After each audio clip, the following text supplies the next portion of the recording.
그렇게 하지 아니하실지라도 감사라는 제목의 말씀을 가지고 함께 이 주일날 은혜 받기를 원합니다.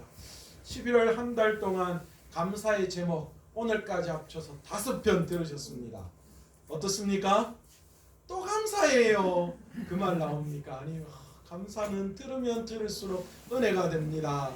어떻습니까? 좋습니다. 참 감사는 그런 것 같아요. 감사하면 감사할수록 우리를 더 돌아보게 되고 또 우리 안에 또 침체되어 있는 모든 것들을 깨우는 것이 또 감사인 줄 믿습니다. 여러분 자신의 믿음이 큰지 또는 좋은지 우리가 가지고 있는 믿음이 어떤지를 알 수 있는 몇 가지 기준이 있습니다. 그 중에 첫 번째가 뭐냐? 내 믿음이 좋은지 큰지 알 수 있는 기준. 첫 번째가 회개하는 모습을 보면 내 믿음이 어떤지 알 수 있다라는 거예요.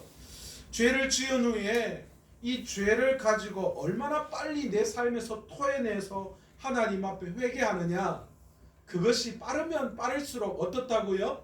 내 믿음이 큰 믿음이고 좋은 믿음이다라는 거예요. 뭐 저와 여러분 모두가 다 이 죄 안 짓고 살면 얼마나 좋겠어요, 그죠? 그러나 우리가 생활하면서 여러 가지 보이지 않게 여러 모습 속에 죄를 짓게 됩니다. 그런데 내가 그런 죄를 지을 때에 큰 믿음을 가지면, 좋은 믿음을 가지면 가질수록 담대하게 하나님 앞에 나와서 신속하게 회개한다라는 것이지요. 죄로 인해 잠시 잃어버렸던 그래서 구원의 기쁨을 빨리 회복해요. 그런데 여러분 어떻습니까? 믿음이 적으면 적을수록 죄를 지으면 하나님을 무서워하기 시작해요. 그래서 하나님의 얼굴을 피해서 숨습니다. 속칭 오늘날 우리들 말로는 뭐라고 이야기해요? 유나야? 하나님 앞에 숨는 걸 요즘 우리들 말로 뭐 한다고? 뭐 탄다 하지? 물 밑으로 다니는 배? 잠수 탄다. 그래요. 우리가 믿음이 적으면 적을수록 어떻게 되느냐? 하나님 앞에서 잠수 타요. 자꾸 하나님이 무서워지고 하나님을 멀리하고 그렇게 되는 거예요. 그런데 여러분 이미 주님의 보혈이 여러분들, 저와 여러분 모두를 다 덮었어요. 그렇기 때문에 그 누구도 우리를 정죄할 자가 없다. 그렇게 성경은 우리에게 말씀하고 있어요. 예수님도 우리를 정죄하지 않겠다 말씀하셨어요. 요한복음 8장 11절에 보시면 나도 너를 정죄하지 아니하노니 가서 다시는 죄를 범하지 말라 하시더라.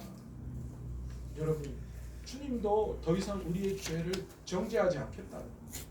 묻고 따지지도 심지어는 기억하지도 않겠다라고 말씀하시는 거예요.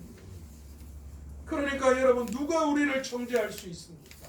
없습니다. 원수마귀 사탄도 여러분 결국 우리를 정죄할 수 없습니다. 사단은 지금도 우리를 꿰어서 점점 하나님과 멀리하게 만들지만 그 사단도 우리를 어떻게 할 수 없음을 우리는 알아야 합니다.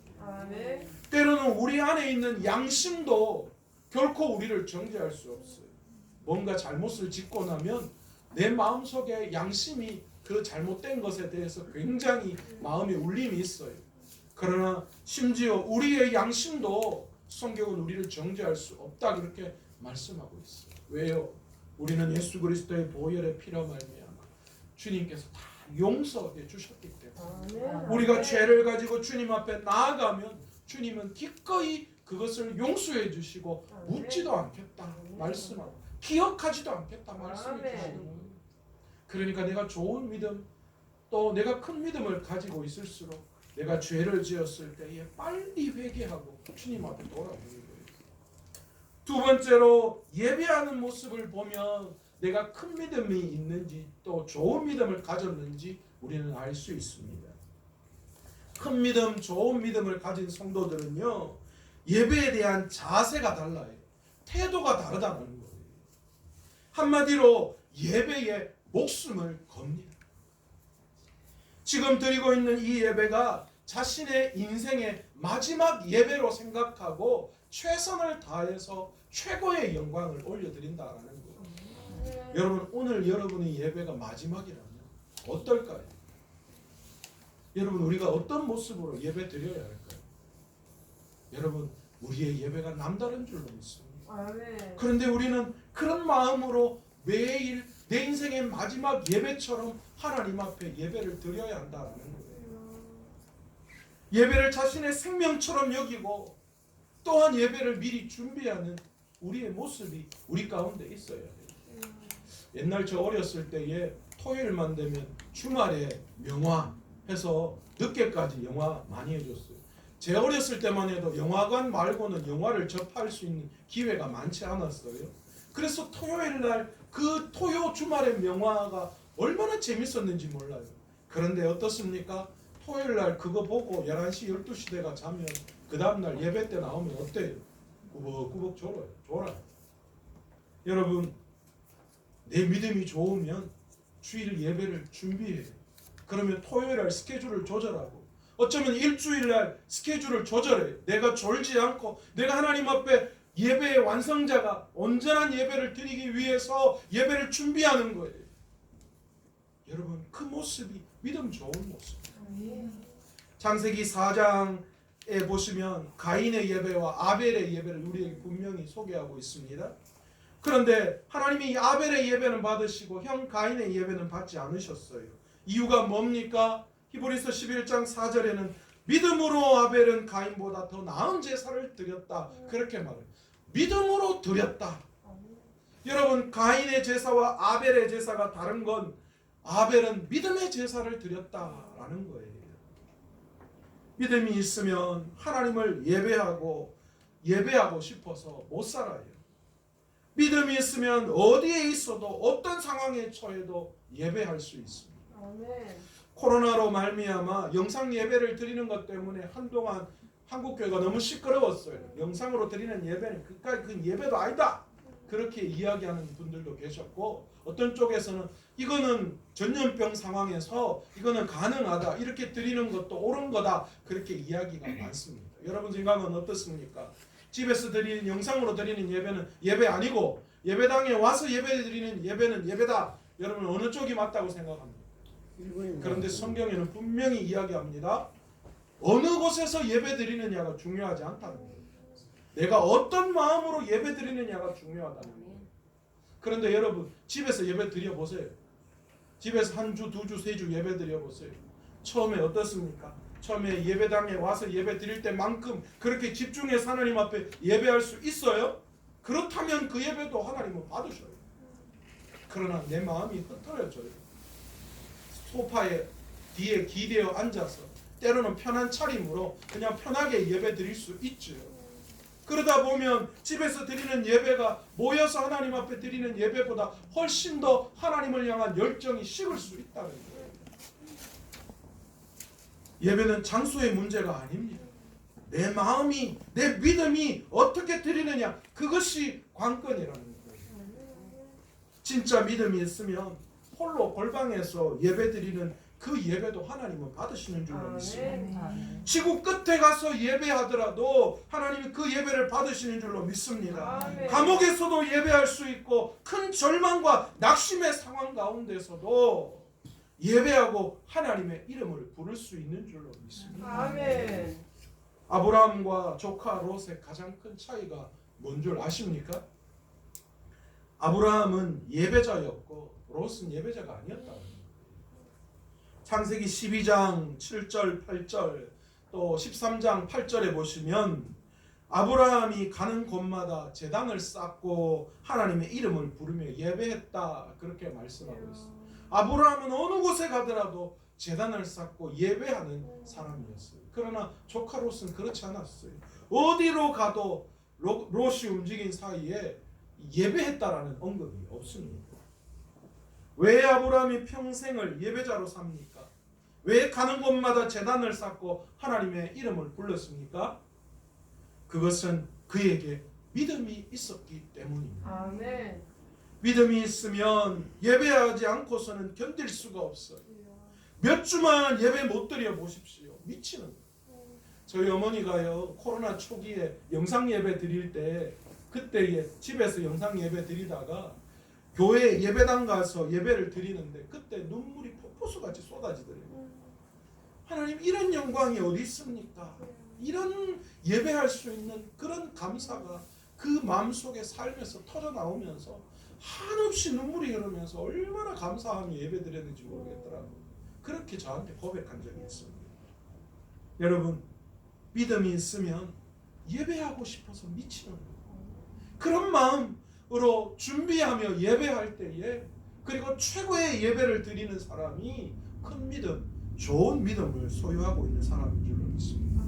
그런 의미에서 오늘 이 자리에 나오신 저와 여러분은 큰 믿음, 좋은 믿음의 소유자인 줄로 믿습니다. 아멘. 오늘도 하나님께서 연락하시는 예배를 드릴 수 있는 저와 여러분 되시기를 원합니다. 아멘. 아멘. 세 번째로, 기도하는 모습을 보면 내 믿음이 큰지 좋은지를 알 수 있습니다. 큰 믿음, 좋은 믿음을 가진 성도는 기도하고 싶어서 미치는 거예요. 기도하고 싶어서 못 살아요. 왜 그렇습니까? 기도하면 기도한 대로, 내 믿음대로 하나님이 응답하시기 때문이죠. 화요 기도 모임팀 어떻습니까? 화요 모임에 와서 기도하고 싶잖아요. 기도하면 응답되니까. 권지수사님 그렇죠? 아마 권지수사님이 기도 응답의 역사를 요즘 많이 경험하고 계시는 것 같은데, 그렇게 경험을 하니까 자꾸만 기도하고 싶은 거예요. 말씀을 들을 때에도 그 말씀을 듣는 그 순간 기도의 문이 열리는 거, 기도하고 싶다, 이거 가지고 내가 기도해야지, 맞다, 말씀을 들을 때 깨달으면 깨달아지는 그것을 붙들고 기도하고 싶은 마음이 내 마음속에 불을 듯 일어나는 거예요. 왜요? 기도하면 하나님이 응답해 주시기 때문이죠. 마태복음 21장 22절에 너희가 기도할 때에 무엇이든지 믿고 구하면 다 받으리라 하시니라. 분명히 우리에게 말씀해 주고 계시죠. 네 번째로, 여러분, 감사하는 모습을 보면 내 믿음이 큰지 좋은지를 알 수 있습니다. 큰 믿음, 좋은 믿음을 가진 성도는 감사하는 태도가 달라요. 자세가 다릅니다. 감사하는 횟수도 다릅니다. 감사하는 차원도 다릅니다. 아주 고차원적으로 감사해요. 하나님이 복을 주셔서 범사에 너무 잘되고 하는 일마다 형통하면 모두가 다 감사하죠. 어쩌면 당연한 일인 줄로 믿습니다. 그런데 믿음, 큰 믿음, 좋은 믿음을 가진 성도라면 무언가 다른 점이 있어야 될 거 아니에요. 그렇다면 큰 믿음, 좋은 믿음을 가진 성도와 그렇지 않은 믿음은 뭐가 차이 날까요? 바로 형통하지 않은 상황 가운데서도 감사하는 모습이 다르다. 큰 믿음, 좋은 믿음 가진 성도들은요, 어떤 상황 속에서도, 형통하지 못한 상황 속에서도, 감사할 것이 제로인 상황 속에서도 감사하는 성도가 큰 믿음, 좋은 믿음의 성도다. 아멘. 여러분, 큰 믿음, 좋은 믿음을 가진 성도는 범사에 감사해요. 매일 감사합니다. 항상 감사합니다. 그런데 그들의 감사는 여기에서 끝나지 않아요. 어려운 일, 고난, 역경, 내 생각대로 모든 일들이 진행되어지지 않을 때에도, 때로는 폐업하고 사업이 부도나고 직장에서 내쫓기고 수입이 떨어진다 하더라도 그 어떤 상황 속에서도 감사하는 사람, 그 사람이 큰 믿음의 사람, 좋은 믿음의 사람이다라고 이야기할 수 있는 거예요. 잘 될 때만 감사하지 않습니다. 안 될 때도 감사해요. 깊은 고난 속에서도 감사합니다. 기가 막힌 웅덩이 속에 있어도 감사합니다. 도저히 내 생각으로 이해되지 않을 그 상황 속에서도, 감사할 환경이 0% 제로일지라도 감사가 터져 나오는 거예요. 믿음이 없으면 어려움 속에서 감사할 수 없어요. 원망과 불평, 낙심이 먼저 나오게 되어져 있어요.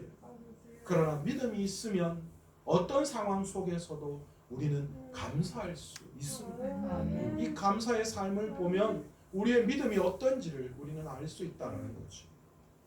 성경에는 이 차원 높은 감사를 할 인물들을 우리에게 많이 소개하고 있습니다.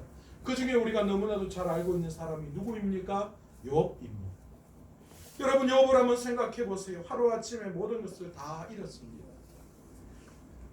말로 하기는 정말 쉬워요. 그런데 구체적으로 살펴보면 그가 당한 고통이 대단해요. 한순간에 모든 재산을 다 잃어버리잖아요. 뭐 지금의 돈으로 따지면 뭐 수십억이 넘는 돈이에요. 근데 돈만 잃었습니까? 한순간에 아들 7과 딸 3을 잃는 그런 불행을 경험하게 됩니다. 맏아들의 집에 자녀 10명이 함께 다 모여 있는데 갑자기 큰 바람이 불어서 집에 모퉁이 4모퉁이를 그냥 무너뜨리고 맙니다. 그래서 한순간에 자녀들이 그 집에 다 깔려 죽어버려요. 여러분, 옛날에 이런 말이 있잖아요. 자식은 부모가 죽으면 땅에 묻지만 부모는 자식이 죽으면 가슴에 묻는다. 그래서 우리나라 효 중에서 가장 불효가 뭡니까? 부모보다 먼저 죽는 것이 가장 불효 중에 불효다. 그렇게 우리나라는 이야기하고 있어요.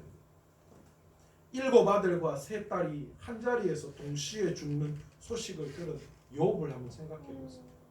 재산 다 날리고 자녀들까지도 다 죽고 하루아침에 그가 당해야 할 고통은 말할 수 없는 고통이었습니다. 기가 막힙니다. 무슨 이런 일이 다 있습니까? 도대체 하나님이 살아계시기는 한 겁니까? 그렇게 생각할 수 있어요. 이 기가 막힌 일을 당하는 그 순간 욥의 믿음을 한번 보세요. 욥기 1장 20절에서 22절에 그의 마음을 여전히 하나님을 향하고 있음을 우리는 볼 수 있습니다. 욥이 일어나 겉옷을 찢고 머리털을 밀고 땅에 엎드려 경배하며 이르되 내가 모태에서 알몸으로 나왔은즉 또한 알몸이 그리로 돌아갈지라.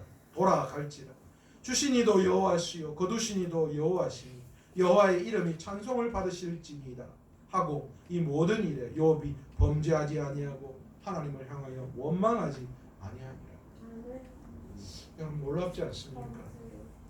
여러분 이 고백이야말로 큰 믿음, 좋은 믿음의 소유자가 할 수 있는 고백인 줄로 믿습니다. 아멘. 우리가 지난 시간 보았던 하박국 선지자도 마찬가지 감사를 올려드린 사람이었습니다. 하박국 선지자는 어느 날 하나님의 계시의 음성을 듣습니다. 그런데 그 계시의 음성이 절망이었습니다. 당시 전쟁의 참상은 너무너무 무시했기 때문입니다. 하나님은 남유다를 가만히 두시지 않겠다. 곧 전쟁이 일어나 망하게 하시겠다. 그렇게 말씀하신 거예요. 그 소식을 들은 하박국 선지자의 마음이 어떻다고 성경은 이야기합니까? 상자가 흔들리고 입술이 떨려서 너무 두려워서 말도 나오지 않고 뼈가 썩는 고통 가운데 있었다. 그렇게 말합니다. 얼마나 무섭고 몸소리치는지를 우리에게 너무나도 잘 표현해주고 있습니다. 그런데 하박국 선지자는 그것으로 그 두려움과 그 공포로 끝나지 않았습니다. 그 두려움과 공포 그리고 절망 위기를 하박국 3장 18절의 말씀으로 승화시키고 있습니다. 나는 여호와로 말미암아 즐거워하며 나의 구원의 하나님으로 말미암아 기뻐하리로다. 여러분 어떻게 하박국 선지자가 이렇게 감사할 수 있었습니까? 그 감사의 원동력이 믿음이라고 지난 시간 말씀드렸습니다. 하박국 선지자가 전쟁의 참혹함 속에서도 모든 것이 다 사라져 버려도 하나님은 사라져 버리시지 않으시는 분이시고 하나님의 백성과 함께 하실 것에 대한 믿음이 그에게 있었기 때문에 그는 그 전쟁의 참혹함 속에서도 하나님으로 말미암아 기뻐할 수 있다. 그렇게 고백하고 있는 것입니다. 하박국 선지자는 세상적인 소망이 모두 사라져도 그 고통과 아픔 속에서도 하나님은 협력하여서 선을 이루실 분이시다라는 것을 믿었어요. 그래서 기뻐할 수 있었던 거죠. 그래서 하박국 선지자는 하나님이 자녀에게 좋은 것을 주실 분이심을 알고 있기 때문에 이 고통 또한 그에게 덕이 있음을 깨달을 수 있었던 거예요. 또한 그는 그 모든 상황을 역전시킬 하나님은 역전의 명수이심을 믿었어요. 언젠가는 반드시 역전시키리라 하시는 그 하나님을 향한 믿음이 있었기 때문에 그는 그 모든 상황 속에서도 기뻐할 수 있었고 그 감사를 하나님 앞에 올려드릴 수 있었다라는 거죠. 오늘 본문에는 오늘 제목처럼 그 그렇게 하지 아니하실지라도 감사한 큰 믿음, 좋은 믿음을 소유한 다니엘과 세 친구를 우리에게 소개해 주고 있습니다. 다니엘과 세 친구는 남유다의 귀족 출신의 청년이었습니다. 그런데 하나님의 경고에도 불구하고 남유다가 계속 타락의 길로 걸어가자 하나님께서는 바벨론을 선택하셔서 남유다를 침공케 하십니다. 결국 이 바벨론이 1차 침공을 해서 남유다를 점령할 그때에 바벨론의 왕 느부갓네살은 이 남유다의 귀족 출신의 젊은 똑똑한 청년들을 대거 바벨론으로 끌고 가서 바벨론 교육을 시키기를 원했습니다. 이때 끌려가 바벨론 왕국에 가서 바벨론식 교육을 받은 사람들이 바로 다니엘과 세 친구입니다. 하나님을 경외하는 경건한 청년 다니엘과 세 친구는 다른 모든 바벨론식 교육과 문화는 다 받아들일 수 있지만 두 가지만은 할 수가 없었습니다. 첫 번째가 무엇입니까? 왕이 하사하는 음식을 먹는 거였습니다. 또 한 가지는 뭡니까? 왕이 만드는 그 금신상에 절하는 것이었습니다. 왜 이것을 할 수 없었을까요? 당시 왕이 하사하는 음식, 포도주와 음식은 이 이방 신전에 드려졌던 부정한 음식이었습니다. 그러니까 율법을 철저히 지켰던 이 경건한 청년 다니엘과 세 친구는 그것을 먹을 수가 없었던 거예요. 그래서 그들이 요구를 합니다. 내가 채소만 먹고도 건강할 수 있으니까 자기에게 채소만 달라. 자기는 왕의 음식을 거절하겠다. 어쨌든 간에 그 위기는 넘겼습니다. 그런데 안타깝게도 당시 바벨론의 신 앞에 절하는 그 문제에 대해서는 결국 그냥 넘어갈 수가 없었습니다. 결국 다니엘의 세 친구가 왕이 세운 금신상에 절하지 않는다는 이유로 붙잡혀 왔습니다. 즉 이 말은 다른 말로 표현하면 내가 죽겠다라는 결정이었어요. 왜냐하면 그 당시 왕의 말에 거역하면 풀무불이나 사자굴에 가서 죽을 수밖에 없는 상황이었기 때문에 그들은 이제 곧 맹렬히 타는 풀무 속에 던져지게 되었습니다. 죽음을 앞둔 상황입니다. 이 상황에서 그들은 다음과 같이 왕에게 고백합니다. 다니엘 3장 17절에 뭐라고 이야기합니까? 왕이여, 우리가 섬기는 하나님이 계시면 우리를 맹렬히 타는 풀무 가운데에서 능히 건져내시겠고 왕의 손에서도 건져내시리이다. 그런데 그 뒤가 더 중요합니다. 19절에 보시면 그런데 그렇게 하지 아니하실지라도 왕이여, 우리가 왕의 신들을 섬기지도 아니하고 왕이 세우신 금신상에게 절하지도 아니할 줄을 아옵소서. 도대체 무엇이 그들을 이렇게 담대하게 만든 것일까요? 이들의 이 고백은 무슨 말입니까? 만약 하나님께서 자신을 버린다고 할지라도 그래도 나는 절대로 금신상에 절하지 않겠다라는 단호한 결단이었습니다. 이들이 이렇게 고백할 수 있었던 것, 이유가 어디에 있었을까요? 첫 번째가 하나님의 주권에 대한 전적인 신뢰와 복종이 그에게 있었기 때문에 이 세상 창조주이신 하나님, 그리고 또한 통치자이신 하나님, 그 하나님이 하시는 일이라는 거예요. 그렇기 때문에 어떤 일 가운데 있더라도 자신들은 복종하고 신뢰하겠다라는 거예요. 하나님이 하시는 일이기 때문에. 두 번째는 자기 중심이 아닌 하나님 중심의 신앙이 그들에게 있었기 때문에 우리 모두는 내 중심적인 신앙 삶을 살아가요. 그래서 내 계획이 우선이에요. 그래서 내 계획대로 내가 원하는 대로 되지 않으면 불평하고 원망하죠.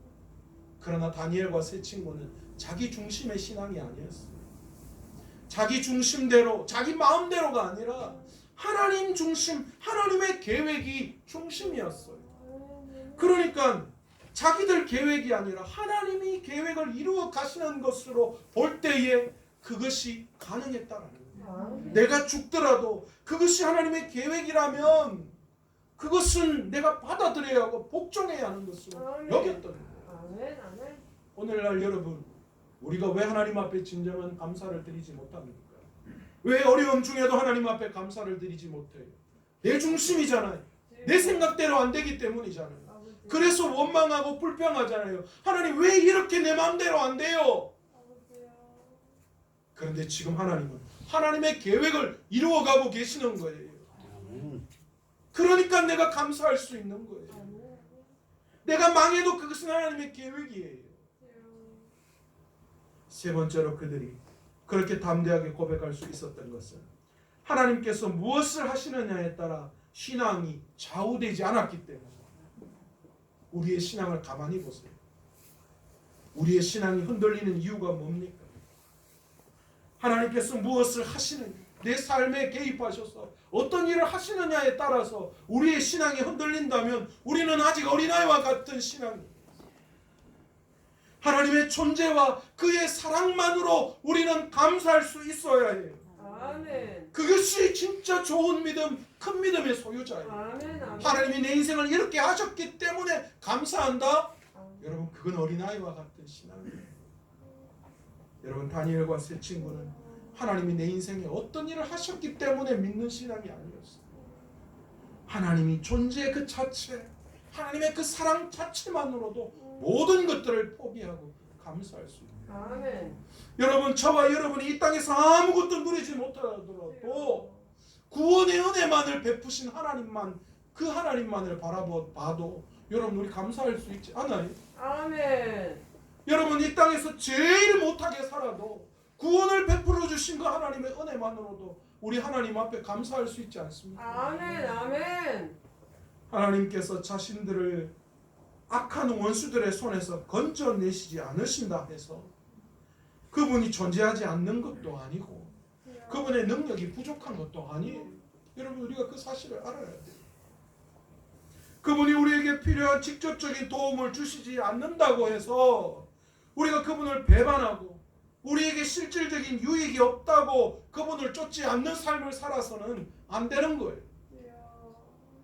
우리는 하나님과의 관계에서 우리에게 일시적인 유익이 아니라 궁극적인 선이 무엇인지를 생각하는 가운데에 하나님을 향하여 어떤 태도를 취해야 하는지 선택해야 해요.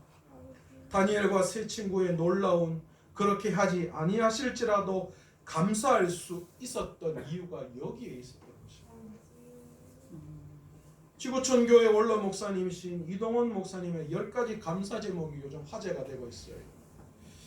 2020년 10월 이동원 목사님의 둘째 아들인 이범 집사님이 대장암 투병 중에 하나님의 부르심을 받았습니다. 자녀가 아무리 문제하다 하더라도 귀하지 않는 자녀가 어디 있겠습니까? 그렇죠? 그런데 이 자녀는 이 목사님에게 특별한 자녀였어요. 앞날이 촉망받는 그런 자녀였다는 거예요. 한동대 로스쿨과 미국 USC 로스쿨을 수석으로 졸업하고요. 변호사로 활동하던 장래가 촉망되던 43살의 한 아이의 아버지였습니다. 그런데 대장암 투병으로 말미암아 고통당하다가 이 10월 중순에 하나님의 부르심을 받았어요. 목사님이 그 소식을 듣고 미국으로 건너가셨는데 아들의 임종을도 보지도 못했어요.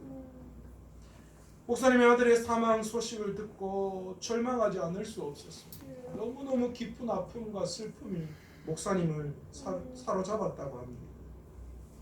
목사님이 아들 장례식에서 이런 고백을 했어요. 아직 왜 하나님께서 우리 아들을 불러가셨는지 그 이유에 대해서 답을 찾지 못했습니다. 아마도 영원히 찾지 못할 듯 합니다. 그렇게 고백했다고. 솔직한 심정 아니겠어요? 그것도 건강한 참 앞으로 한참 일해야 할 그 아들의 이 하나님의 부르심의 소식을 들었을 때 너무너무 가슴이 찢어지는 아픔을 경험해야만 했을 겁니다. 그런데 목사님이 아들을 하늘로 보내면서 이 장례식장에서 손양원 목사님의 10가지 감사처럼 하나님 앞에 10가지를 감사했다고 합니다. 그 내용이 다음과 같습니다. 첫 번째, 아들이 그 지독한 암의 통증에서 해방되게 해주셔서 감사합니다. 두 번째, 영광의 나라 천국에 입성하게 하여 감사합니다. 세 번째, 그동안 유머가 많았던 아들로 인해 누린 기쁨을 인해 감사합니다. 네 번째, 단 한 번도 불평 없이 자랑만 하던 아내와 애교덩어리 손자를 남겨주셔서 감사합니다. 다섯 번째, 어려서 게임을 좋아하더니 게임 변호사가 된 것에 감사합니다.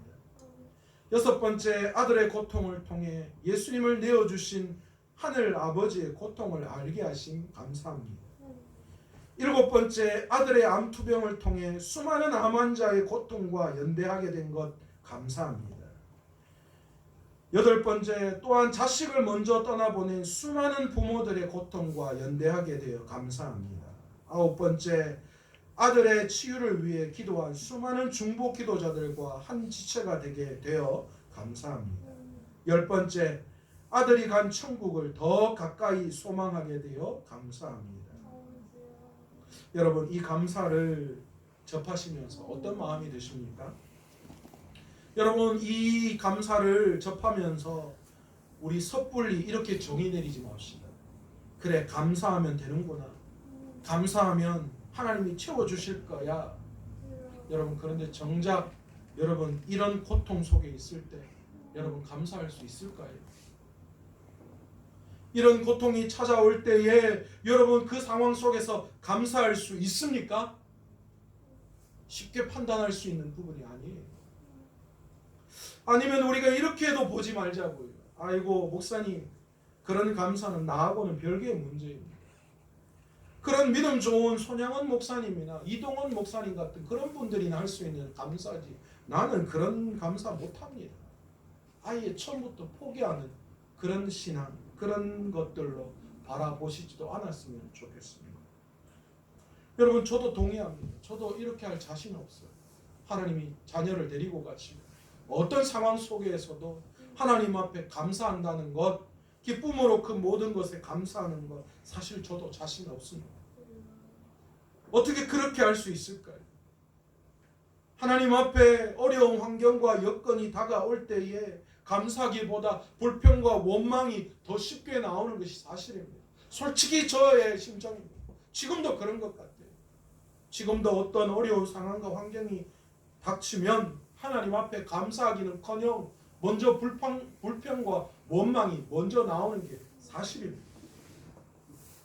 그런데 어떻게 이 단계까지 오를 수 있을까? 깊이 말씀을 묵상하는 도중에 암투병 중이신 높은떡 숭의교회 목사님이 김동호 목사님의 글을 보면서 용기를 가지게 되었습니다. 그 글의 제목이 이겁니다. 불행은 자동, 행복은 수동이라는 글입니다. 이 글이 이렇게 시작했어요. 초등학교 5학년 여자아이에게 주일학교 선생님이 물었다. 천당은 어떻게 하면 가니? 그랬더니 아이가 예수님 믿으면 가요. 이렇게 대답했다. 선생님이 다시 물었다. 그럼 지옥은 어떻게 하면 가니? 그랬더니 아이가 기가 막힌 대답을 하였다. 그냥 가만히 있으면 가요. 지옥은 자동이다. 그냥 가만히 있으면 간다. 불행도 그렇다. 불행은 자동이고 행복은 수동이다. 그래서 수동 시계 태엽 감듯 잊지 말고 부지런히 행복이라는 태엽을 감아야 한다. 그럴 때 행복이 찾아온다. 여러분, 제가 이 글을 읽으면서 너무너무나도 깨달은 것이 많았습니다. 여러분, 저는 감사도 그런 것 같습니다. 우리가 감사하지 않으면 불행은 그냥 우리에게 자동으로 오게 되어져 있어요. 세상이 우리를 가만두지 않습니다. 세상 속에서 변수와 여러 가지 그런 우리가 감당할 수 없는 환경들이 얼마나 많은지 몰라요.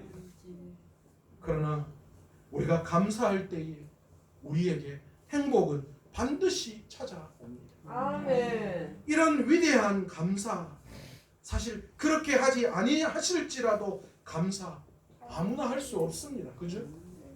저와 여러분하고는 먼 것 같습니다. 그러나 우리 주위에서 아주 작은 것부터 감사를 실천해 나아갈 때에 우리는 언젠가 그렇게 하지 아니하실지라도 감사하는 믿음의 단계로 나아갈 수 있는 줄 믿습니다. 아멘. 여러분, 가진 것이 없어서 감사를 못하는 거 아닙니다. 믿음이 없어서 감사하지 못하는 거예요. 그렇게 하지 아니하실지라도 감사하지 못하는 건 다른 것에 있는 것이 아니라 내가 아직도 그 믿음 가운데 나아가지 이르지 못했기 때문에, 물질이 없어서 가난하기 때문에 감사하지 못한다고요? 아닙니다. 우리의 믿음이 가난하기 때문에 감사하지 못하는 거예요. 결코 하나님은 물질의 많고 적음을 보시는 분이 아니에요. 우리의 중심, 우리의 마음, 우리의 믿음을 보시는 분이시기 때문입니다. 아멘. 여러분, 우리의 믿음과 감사가 반드시 여기까지 와야 합니다. 그렇게 하지 아니하실지라도 감사하는 단계까지 우리가 가야 해요. 아멘. 아멘. 이것이 진정한 하나님께서 찾으시는 믿음이요, 감사인 것입니다. 아멘.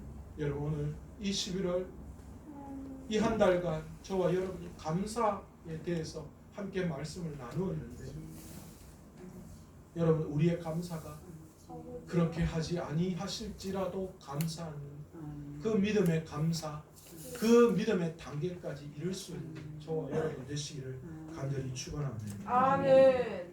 여러분, 주님께서는 그 믿음에 이룰 수 있도록 우리에게 직접 보여주셨어요.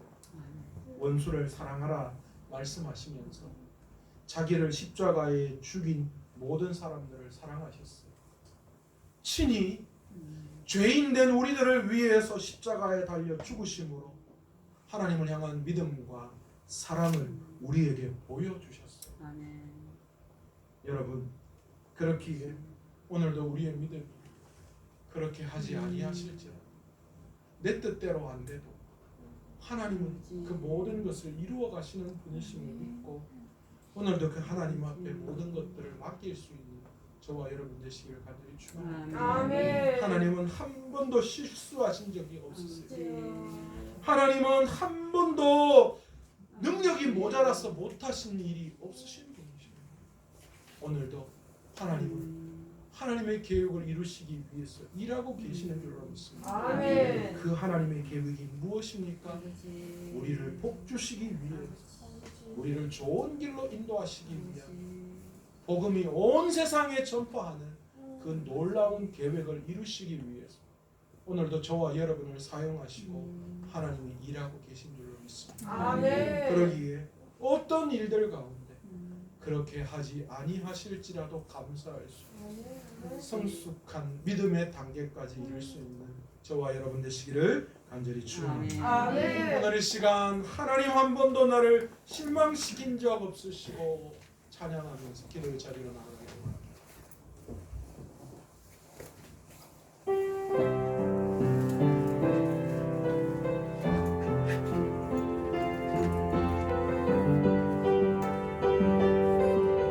하나님 한 번도 나를 하나님 한 번도 나를 실망시킨 적 없으시고 언제나 공평과 은혜로 나를 지키셨네. 지난 모든 세월